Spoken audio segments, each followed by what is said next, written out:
జయ హో పుత్రజీ. ఆజ్ఞాచక్రానికి వచ్చేసి అక్కడ దివ్య శక్తులు అంటే మనం ధ్యానం ద్వారా ఎంతో శక్తి ఉంటుంది మనలో. ఆ శక్తిని మనము కాపాడుకోవాలి. ఎప్పుడు కూడా ట్యాప్ తిప్పేసి చిల్లుల బకెట్ పెట్టేసి అదంతా వేస్ట్ అయిపోతూ ఉంటుంది. అలా కాదు, మనం ఎప్పుడు కూడా పరిపూర్ణంగా మనం తీసుకున్న శక్తిని మనలో జాగృతం చేసుకోవాలి, స్థిరం చేసుకోవాలి, స్థితం చేసుకోవాలి. మరి పరిపూర్ణంగా అభివృద్ధి చెందినప్పుడు బ్రహ్మర్షిగా మార్చాలి అని కోరుకోవాలన్నమాట. విశుద్ధ చక్రంలో రాజర్షిగా అన్నాము, ఇప్పుడు ఆజ్ఞా చక్రంలోకి వచ్చేసరికి బ్రహ్మర్షిగా అంటున్నాం. మరి నేను నా ప్రపంచం అందులోని సకల జీవరాశులు కూడా ఆనందంగా ఉండాలి.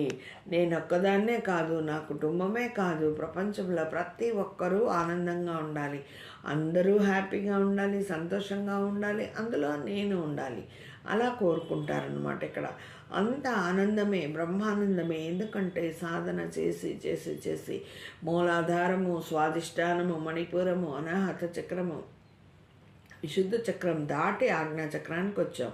ఇక అన్ని స్థితులు దాటి దాటి ఈ కింద నిమ్న అధ చక్రాలు ఏవైతే ఉన్నాయో మణిపూరక చక్రం వరకు, అక్కడ అధ చక్రాలు అంటారు. వాటిలో మానవుడు అస్తవ్యస్తంగా ఉంటాడనమాట. అనాహత చక్రం నుంచి ప్రేమపూర్వకంగా మారిపోయి విశుద్ధ చక్రం వచ్చేసరికి చక్కగా మాట్లాడడము, ఎదుటి మనిషిని బాధ పెట్టకుండా ఉండటము, కర్ర విరవకుండా, పాము చావకుండా చక్కగా మాట్లాడి అక్కడి నుంచి విశుద్ధ చక్రం నుంచి అక్కడ దివ్యశక్తులను పొందుతాం, అక్కడ బ్రహ్మానందాన్ని పొందుతాం, అక్కడ బ్రహ్మర్షిగా తయారవుతాం.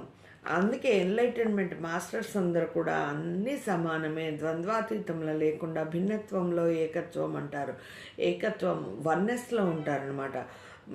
ఈ విధంగా నేను నా ప్రపంచం సకల జీవరాశులు బ్రహ్మానందంగా ఉండాలి అని కోరుకుంటాం.